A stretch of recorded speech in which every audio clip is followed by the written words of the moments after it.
Hello, dear bankers. Welcome to EduTap. This is CHAP 10-minute a day series of Indian economy and Indian financial systems. आज हम करने वाले हैं chapter 16 का part 3 जो कि है आपका बिजनेस साइकिल्स, राइट?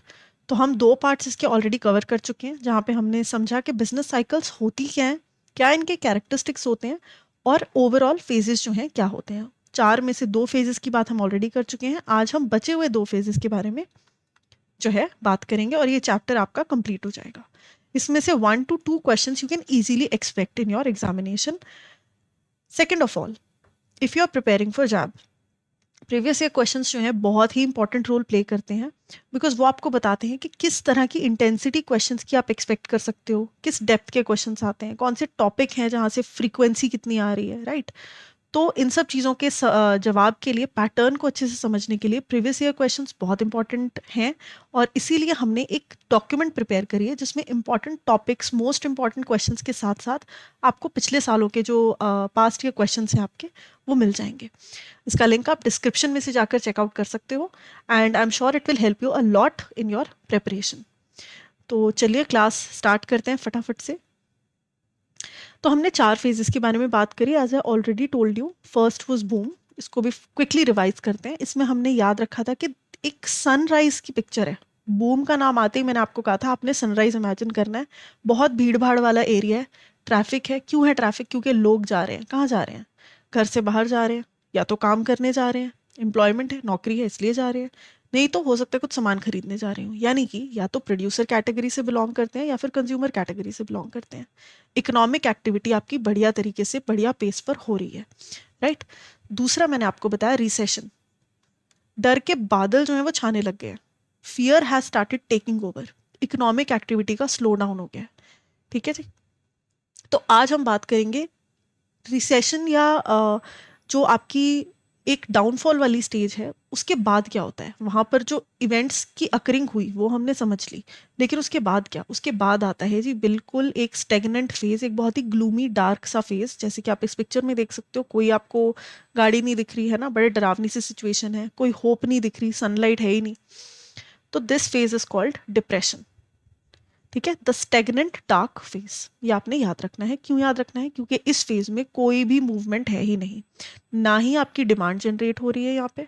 क्यों जनरेट नहीं हो रही? Because people are not interested to spend any more. They don't have the confidence to spend any more. Why? Because they can not afford. चीज़ों के सप्लाई क्यों नहीं हो रही? सप्लाई इसलिए नहीं हो रही क्योंकि डिमांड ही नहीं है। जो प्रोड्यूसर्स है वो इतने रिलक्टेंट हैं कुछ भी प्रोड्यूस करने से, क्योंकि उनको पता है कि अब फायदा ही नहीं होगा, है ना? प्रॉफिट नहीं जनरेट होगा, डिमांड ही नहीं है, ना प्रॉफिट होगा ना रेवेन्यू होगा, तो वाई शुड वी प्रोड्यूस? तो सप्लाई भी बिल्कुल नहीं है। तो सप्लाई भी नहीं है, डिमांड भी नहीं है, क्या होगा? इकोनॉमिक एक्टिविटी ठप हो जाएगी। जो लोग जा रहे थे एम्प्लॉयमेंट पे, ठीक है, या जो लेबर अपनी फैक्ट्रीज में जा रही थी काम करने, क्या अब जाएगी? नहीं। क्यों? क्योंकि एम्प्लॉयमेंट ही नहीं होगी। प्रोड्यूसर्स बोलेंगे कि भाई जब हम कुछ बना ही नहीं रहे तो how are we suppose to pay for the cost of inputs. पढ़ा था ना, कॉस्ट ऑफ इनपुट्स। क्या है कॉस्ट ऑफ इनपुट? प्रोडक्शन करने के लिए जिन भी फैक्टर्स का इस्तेमाल होता है, जिसमें से कि एम्प्लॉयज, लेबर जो एक फैक्टर है सर्विसेज बनाने के लिए, प्रोडक्ट्स बनाने के लिए, उनकी पेमेंट करने के लिए प्रोड्यूसर्स के पास पैसा ही नहीं है। ठीक है जी। अब प्रॉफिट ही नहीं हो रहा, इकोनॉमिक एक्टिविटी ही नहीं हो रही। बैंक्स ने भी सोचा कि अब हम क्यों ही लोन्स दें, देंगे तो वापस तो आने नहीं है ना? तो बैंक्स ने फाइनेंसिंग जो है कम कर दी। एज अ रिजल्ट क्या हुआ? बिजनेसेस बंद होने स्टार्ट हो गए। तो एक पूरी टाइमलाइन है जो चलती है जिसका आपको ख्याल रखना है। Now, prolonged and severe economic downturn. ठीक है, डाउनटर्न आ जाता है एक इकोनॉमी में, अनएम्प्लॉयमेंट बहुत ज़्यादा हो जाती है, ऑब्वियसली उसका रीज़न मैंने आपको बता दिया। Sharp decline in consumer demand and business activity because of the prices, because of disinterest, और more than that because of a fear. Consumers के मन में एक फियर आ जाता है कि नहीं यार, अब तो हम अफोर्ड कर ही नहीं सकते, चीज़ें आउट ऑफ कंट्रोल हो गई हैं। और जिनके प्राइस नीचे जा भी रहे हैं, जो कि हमने रिसेशन में पढ़ा कि प्राइसेस नीचे जाते हैं, तो कंज्यूमर्स वेट करते हैं कि लेट द प्राइसेस गो थोड़ा और नीचे और फिर हम थोड़ा सा पैसे डालने स्टार्ट करेंगे, फिर हम खरीदना स्टार्ट करेंगे, नहीं तो अभी तो हम अफोर्ड ही नहीं कर सकते। क्यों है उनकी ये मेंटालिटी? आउट ऑफ फियर, क्योंकि स्टार्टिंग में इन्फ्लेशन इतनी ज़्यादा हो गई थी, राइट? तो इस चीज़ को रिलेट करके हमने फैक्ट्स याद रखने हैं। वाइड स्प्रेड बिजनेस बैंक्रप्सीज, इसका रीज़न मैंने आपको ऑलरेडी बता दिया। बिजनेस ठप हो जाएंगे क्योंकि प्रोडक्शन एक्टिविटी ही नहीं है। डिफ्लेशन हो जाती है, इन्फ्लेशन का बिल्कुल ऑपोजिट हो जाता है, प्राइजेस अब नीचे जाते जाते जाते जाते इतने नीचे चले जाते हैं कि वो डिफ्लेशन कहलाते हैं। ठीक है, जब प्राइसेस ऊपर जाते हैं क्या होता है, जनरल लेवल ऑफ प्राइसेस जब इंक्रीज होता है दैट इज इन्फ्लेशन, जब it decreases it falls down that is called deflation. तो अब डिफ्लेशन की समस्या आ जाती है, थोड़ी सी आना is not a problem but वो स्टेगनेंट है, हो ही रही है। ठीक है जी, सिग्निफिकेंट डिफ्लेशन होती रहती है। सो स्टैग्नेंट नहीं बोलेंगे, significant is the word that you have to remember, कि डिफ्लेशन की जो दिक्कत है वो परसिस्ट करनी चालू हो जाती है। डिसरप्शंस होती हैं बैंकिंग एंड फाइनेंशियल सिस्टम्स में, तो वो भी बड़ी ऑब्वियस सी बात है ना, banks are not interested any more. Lasting economic hardships, ठीक है, तो ये जो इकोनॉमिक हार्डशिप्स हैं ये चलती तो हैं लेकिन कोई रे ऑफ होप नहीं दिखती कि यार इस ऊपर आया जाएगा भी कि नहीं। ठीक है, तो इस सिचुएशन को हम बोलते हैं डिप्रेशन। जो लोएस्ट पॉइंट है इसका that can be signified as trough. ठीक है, तो इसको डिप्रेशन का जो ये फेस है उसको भी सिग्निफाई करने के लिए आप यूज कर सकते हो।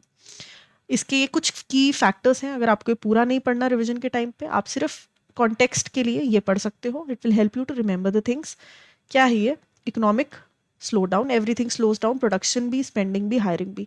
तीन चीजें मैंने आपको बताई थी +1, क्या थी वो तीन चीजें, आपकी सप्लाई, आपकी डिमांड एंड आपकी एम्प्लॉयमेंट। मैंने आपको बताया था हर फेज को आप इन तीन फैक्टर्स से इवेल्युएट कर सकते हो। +1 वाला कौन सा है, इन्फ्लेशन। अब यहाँ पे इन्फ्लेशन ना होके क्या हो रहा है, डिफ्लेशन। ठीक है जी, तो ये आपको याद रखना है। जॉबलेस हो रहे हैं लोग, अंडरपेड हैं, फर्म शट डाउन हो रही है, पेसिमिज्म बहुत है, नेगेटिविटी बहुत है, फ्यूचर को लेके ऑप्टिमिस्टिक नहीं है लोग। आपने सुना होगा मार्केट्स की एक टर्म होती है बुल एंड बियर, है ना, bearish market and bullish market. इस केस में बुलिश है या बेयरिश, मुझे कमेंट्स में जरूर बताना। ठीक है, तो prices of shares they fall and they tend to fall even more, why, because companies are not operating, they are not making any revenue, they are not creating any profits. तो उससे क्या होगा, जो शेयर प्राइसेस हैं companies के वो नीचे चले जाएंगे, है ना, तो स्टॉक मार्केट जो है आपकी वो क्रैश करनी स्टार्ट हो जाएगी या नीचे आनी स्टार्ट हो जाएगी। फिर उसके बाद ये आता है लास्ट में आपका रे ऑफ होप वापस। ठीक है, अब इसमें बहुत ज्यादा ब्राइट सूरज नहीं है लेकिन हल्का सा एक छोटी सी कहते हैं ना सनशाइन की होप आपको दिख रही है। तो इस स्टेज को हम कहते हैं रिकवरी। अब प्राइजेस अपनी लोएस्ट हिट कर चुके हैं, तो अब यहाँ पर धीरे धीरे कंज्यूमर्स ने ये चीज नोटिस करी और उन्होंने देखा कि ओके अब हम थोड़ा थोड़ा कंज्यूम करना स्टार्ट कर सकते हैं फिर से। अगर मैं पहले 2 किलो किसी चीज के कंज्यूम कर रही थी and that was the lowest consumption जो मैं कर रही थी, अब मुझे पता है कि यार इससे नीचे प्राइजेस नहीं जाएंगे और जरूरत है पूरी जिंदगी में सिर्फ 2 किलो किसी चीज के कंज्यूम करके नहीं चल सकती। लेट्स से राइस, है ना, तो राइस की consumption can not be just 2 kgs। अब मुझे पता है कि प्राइसेस भी लोएस्ट है तो मैं धीरे धीरे हिम्मत करूंगी एज अ कंज्यूमर कि मैं इसको 4 किलो 5 किलो करूं, है ना। तो जब मैं ये हिम्मत करूंगी धीरे धीरे कॉन्फिडेंस बिल्ड होगा, किसका, सप्लायर्स का।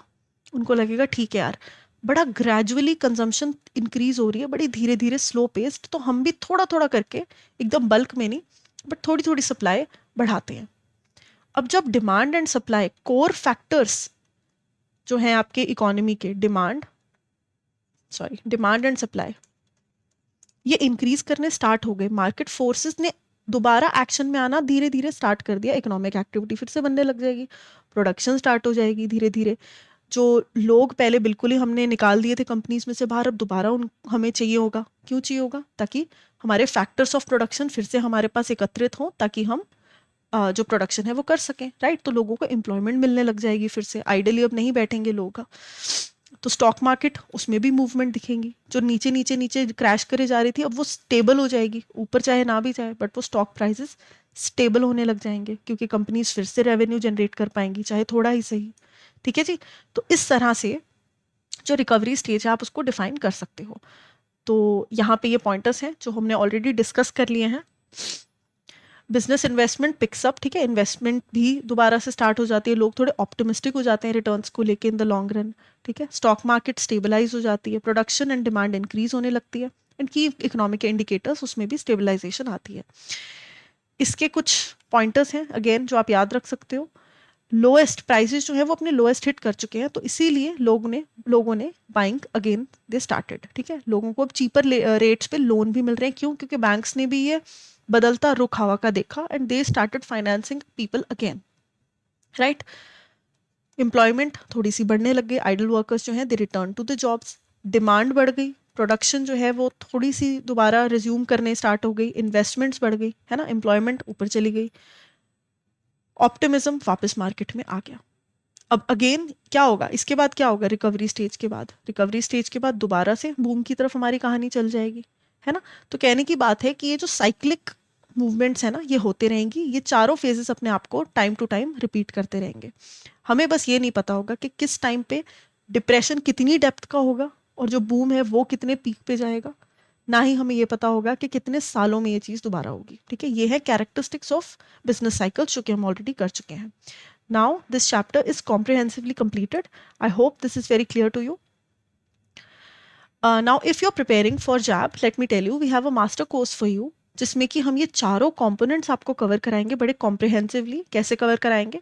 Concept classes से, जिसमें कि 15 to 20 minutes, 20 is the upper limit that I'm telling you, approx 15 to 20 minutes की आपको videos मिलेंगी जो कि रिकॉर्डेड होंगी, आप कभी भी अपनी कन्वीनियंस पे उनको देख सकते हो।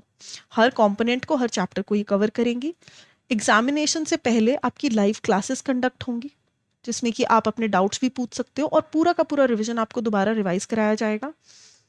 शॉर्ट नोट्स आपको प्रोवाइड होंगे जो कि आपकी रिवीजन में अगेन हेल्प करेंगे, लास्ट मोमेंट जो रिवीजन होता है हमारा, एंड टेस्ट सीरीज होंगी फॉर योर प्रैक्टिस। तो सारी ही चीज़ों को हम बड़ा कॉम्प्रिहेंसिवली कवर कर कर चलेंगे। If you want to apply for this course you can use the code JAB75 और इसका लिंक आपको डिस्क्रिप्शन में मिल जाएगा। इसके अलावा if you have any more queries you can reach out to us on the given information and I will see you in the next class with another chapter. Thank you and have a very nice day.